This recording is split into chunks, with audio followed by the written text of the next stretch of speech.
Chapter 4. Timelines seemed to blur as my addled mind grasped randomly at existential straws. The unwelcome blare of the telephone's synthetic ring dispersed, dispelled, and disembodied all such introspective philosophical musings, splintering them fractally to the four winds as I grappled for the phone, rudely awoken from my reveries and way surly. Yeah, what? And was immediately assailed by the screeching repressed frustration and latent hysteria of closet-dweller angst. His Highness's personal assistant, as in general factotum, you dig, the obsequious and inscrutable Barnaby Turner. À vos ordres, mon capitaine. I had just been summoned to yet another command central appointment at 1600 hours the following day. My guess was that the mayor intended to send me on yet another dirt-digging expedition. This time the focal point was most likely to be our boy Special K, which might prove to be an unsavory task, to say the least. Blackmail is a concept that only the rich and powerful truly understand. My head was still spinning from a few Brooklyn laggers too many at the Village Vanguard the night before. The Monday night big band has never ceased to blow me away, even after countless Mondays spanning nearly a couple of decades. The cats had been in rare form, and those ducats were burning a hole in my pocket big time, you dig.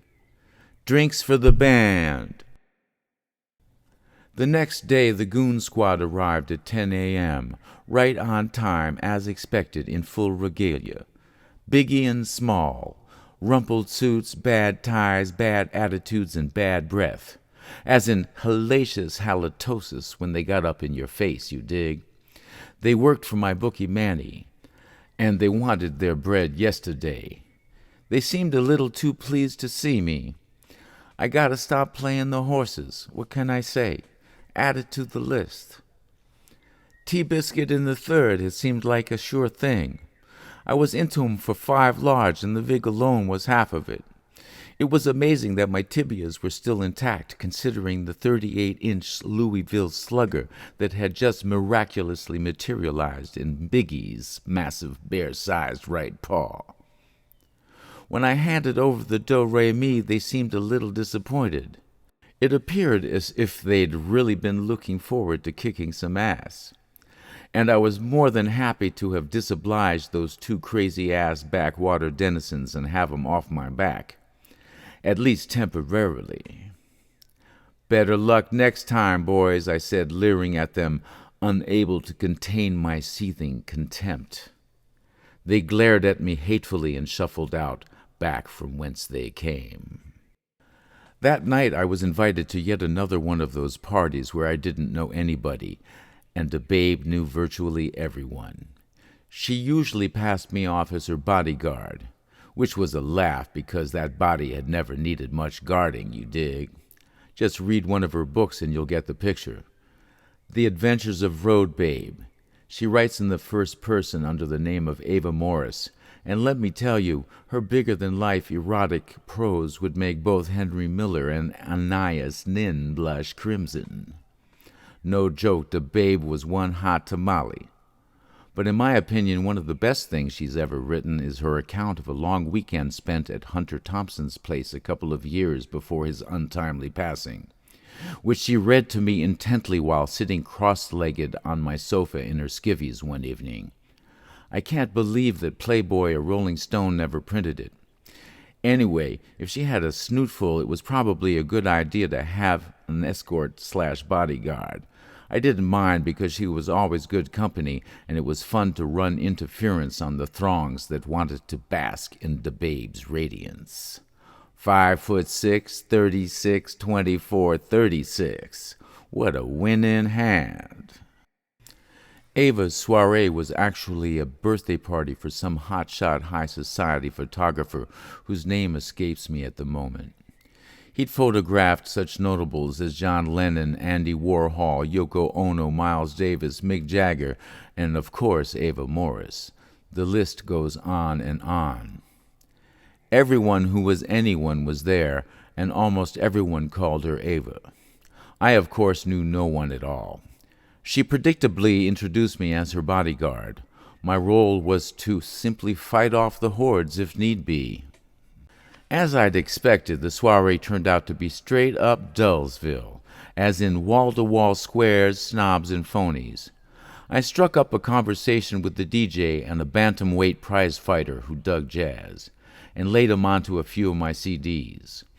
Ava received her lovely 8x10 glossy portrait signed by the smitten artist himself, who ostensibly had a mega supernova lust crush, as did half the sentient beings in the room for that matter. We split presto changeo to parts unknown, in search of the next whiskey bar. Oh no, don't ask why. Chapter 5. I was discreetly led to his office. Once again within the inner sanctum, the master waved at me dismissively to be seated. He seemed preoccupied, but significantly calmer than the last time we'd met. With the glow of a scheme, a twinkle in his evil elfin eyes, Mr. Mayor was up to something, and it wasn't his Christmas list, you dig? No bout a doubt it. He laid it all out for me. Special K was hosting a major shindig out on the island the following weekend, and Mr. Mayor had seen to it that yours truly had been invited. What a drag. I was going to have to rent a tux. I hate monkey suits. Never owned one, never will. I then asked him if I could invite a certain female companion. I figured I'd bring the babe along for kicks. He hemmed and hawed a little, but gave in quickly when I'd explained to him that with this particular companion, nobody would pay me the least bit of mind, as it was certain that every male and female present would be all over her like white on rice, giving me all the leeway needed to get on with my business as unobtrusively as possible. This assignment was just starting to seem like it might pan out to be on the fun side, and I was starting to look forward to it. Instead of going back to the office, I decided to go out and catch a couple of flicks. My double feature included Slumdog Millionaire and The Curious Life of Benjamin Buttons. I was twice impressed. As I am pretty leery and have long grown wary and weary of the whole Oscars hype, I am usually ceremoniously unimpressed. But they got those two right. Slumdog was sobering and sentimental without being sappy. The soundtrack was fun and catchy. The neo-impressionistic Ben Buttons soundtrack by Alexandre Desplat was pretty cool, too. I am nonplussed at best by the glorified mediocrity of Hollywood and its beyond cliché soundtracks in general. Spike Lee movies being an exception that proves the rule. Terrence Blanchard. Now there's a cat who can write. I dig Howard Shore and Danny Elfman too, but by and large, contemporary Hollywood soundtracks suck big time and are nothing but total schlock and schmaltz in my book. I'll go Bollywood any day. At least it's fun and entertaining. The cinematographic musical genre has only survived in India.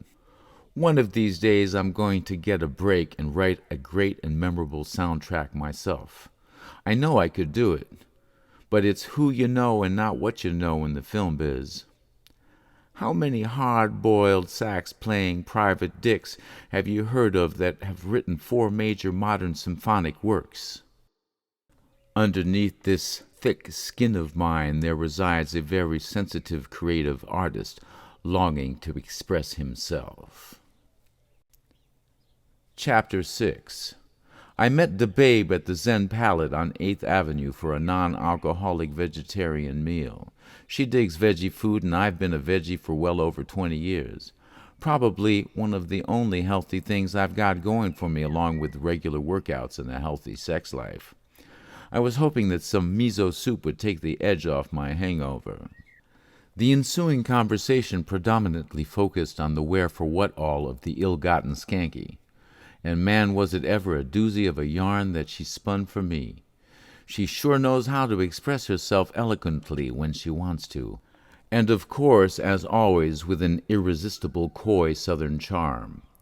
She had a captive audience of one, you dig. Well, it seems that while Sugar Daddy had been away, the babe had been at play, and had wasted no time in getting involved with a gorgeous and extremely well-endowed Jamaican bass player by the name of Ras Paul. Some women you just can't leave alone for too long. My mind drifted south of the border momentarily to the lady I loved body and soul down in equatorial Brazil, a brown-skinned bombshell who had always spelled her name Danger. It was long overdue that I make an honest woman out of her. Almost all musicians need a sideline, and I don't have to tell you what Ras Paul's was. Unfortunately for him, not all musicians are gangsters, and not all gangsters are musicians. Some very tough customers had been gunning for him and wanted their ganja back big-time Gangsta Mac.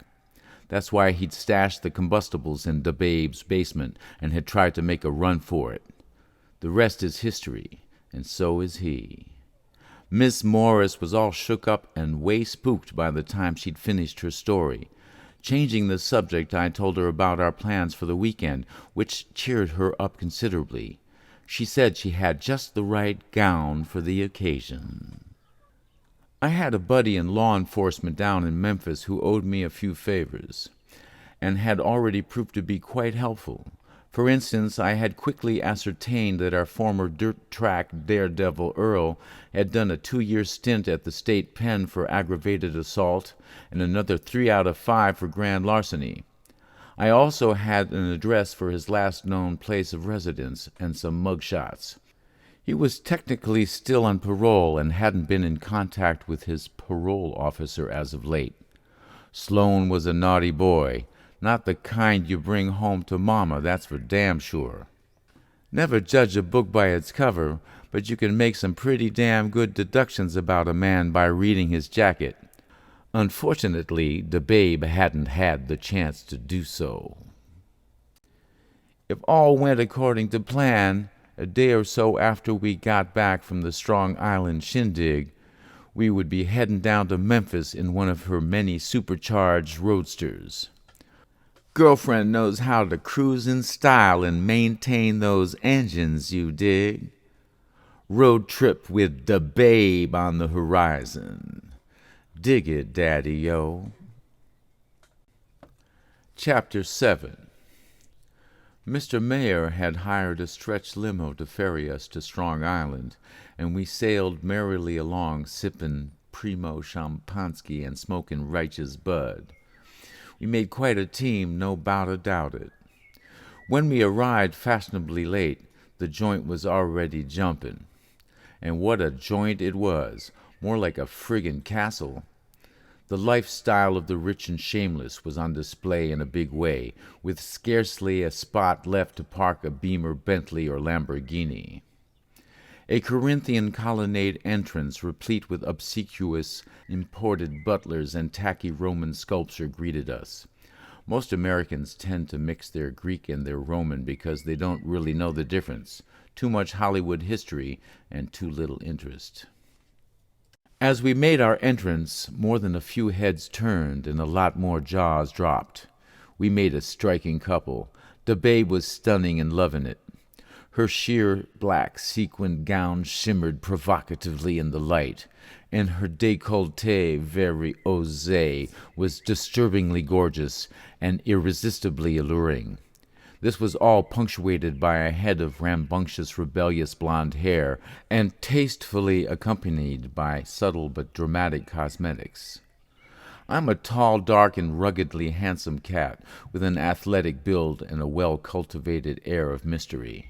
I didn't look bad in a monkey suit, either. We were an instant sensation.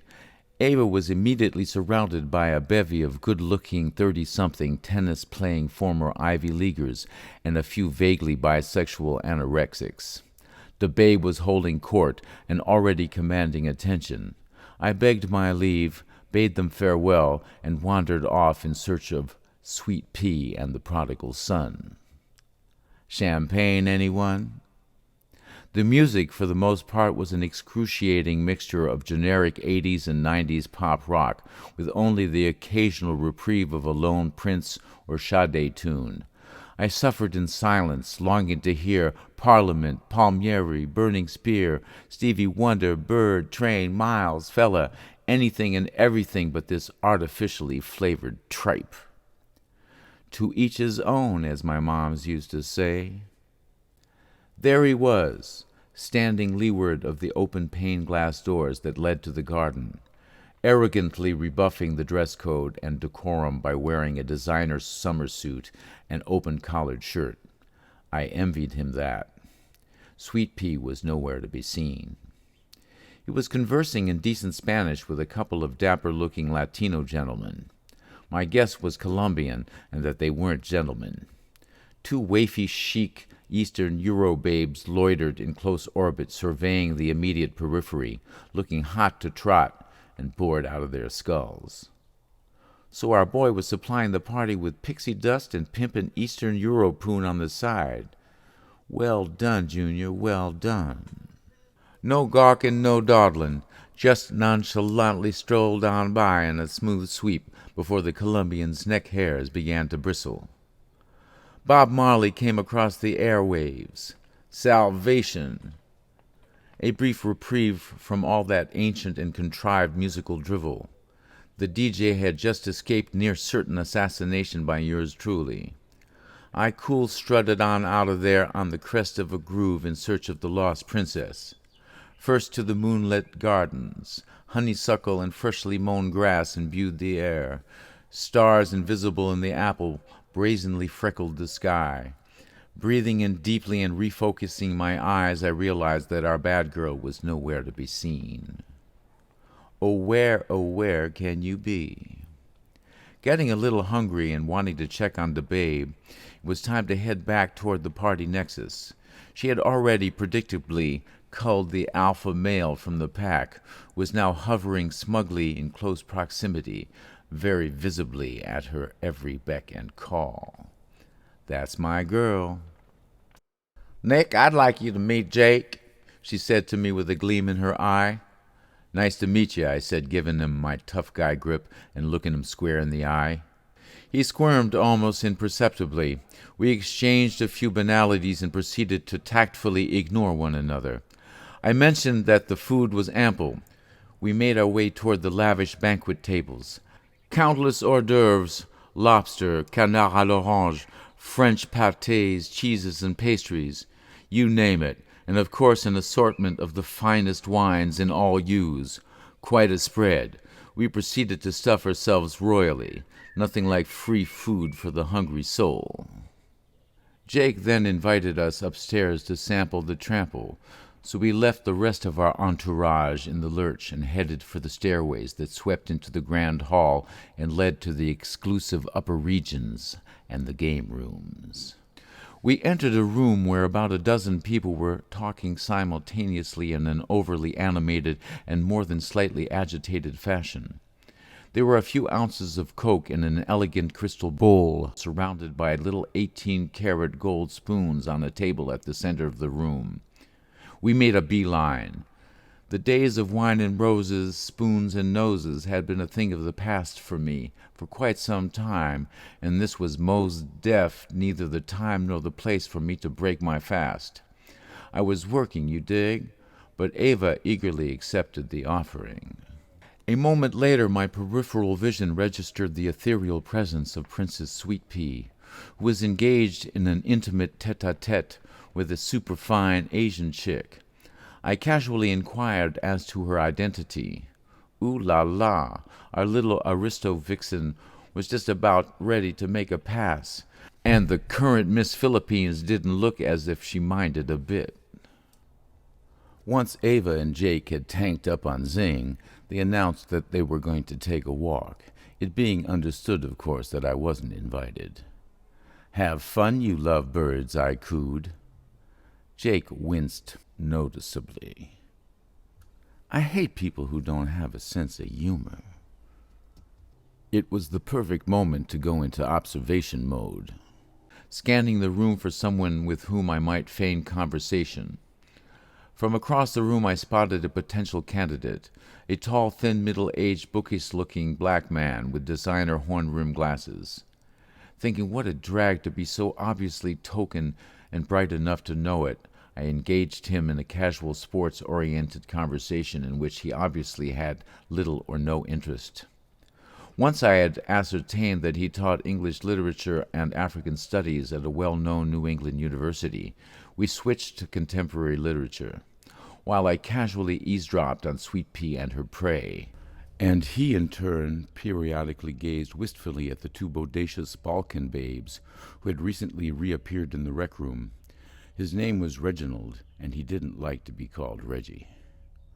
Well, personally, I'm more attuned to Gabriel Marquez than Haruki Murakami, but of course I can see how someone having lived 5 years in Tokyo might have an affinity. He droned on more than a little pedantically, his attention inexorably being drawn time and time again to the two fair-haired, pale-skinned, wanderlust Baltic bimbos. I mentioned Toni Morrison, James Baldwin, and Langston Hughes. He seemed a little surprised, then concurred as to their brilliance. I mentioned Gogol, Bulgakov, and Nabokov. He claimed a general lack of interest in Russian literature in general, with the predictable exception of Tolstoy. He once again glanced surreptitiously at the golden-haired waifs. Then I mentioned two more of my favorite writers, Lucius Shepard and Caio Fernando Abreu, just to get a rise out of him. But he was stymied, vexed, and had already tired of me by then. I hate know-it-alls. I love your hair, and your skin is so soft. What perfume do you use? Sweet Pea purred as she massaged Miss Philippine's thigh with lubricious enthusiasm and transparently libidinous intent. Her orgy recruiting techniques were none too subtle, to say the least. I wondered if this had been her idea or K-Boy's. Most likely a mutually planned endeavor. From overheard snippets of their conversation, I determined that our two sassy Sybaritic succubi were in fact Russian and not Eastern European, so I decided to put my disconsolate amatory colleague out of his misery. "Dzievushki!" I called out, beckoning them over with a theatrical wave of hand. They looked a little surprised, but smiling obligingly, they ready for anything catwalked in our direction with provocative professional poise. A thin coat of perspiration immediately appeared just above the smitten Reggie's upper lip. Out of the corner of my eye, I noticed that Sweet Pea was making her move, greedily clutching Miss Philippine's lovely hand as they brazenly strolled out of the room. I said I'd be right back, leaving Reggie with the objects of his desire, thinking nothing wrong with it. If I had a taste for chocolate, why couldn't he have a taste for vanilla? I set out in hot pursuit, discreetly following my two super-swank, lust-laden party hardy chicas through a maze of hallways to a sparsely populated, super-chic Mecca suite. Deep plush cream-colored carpeting warmly cradled an assortment of inviting love seats and comfy couches in helter-skelter formations throughout the cavernous room. Occult mysteries beckoned from the curtained alcoves that studded the periphery.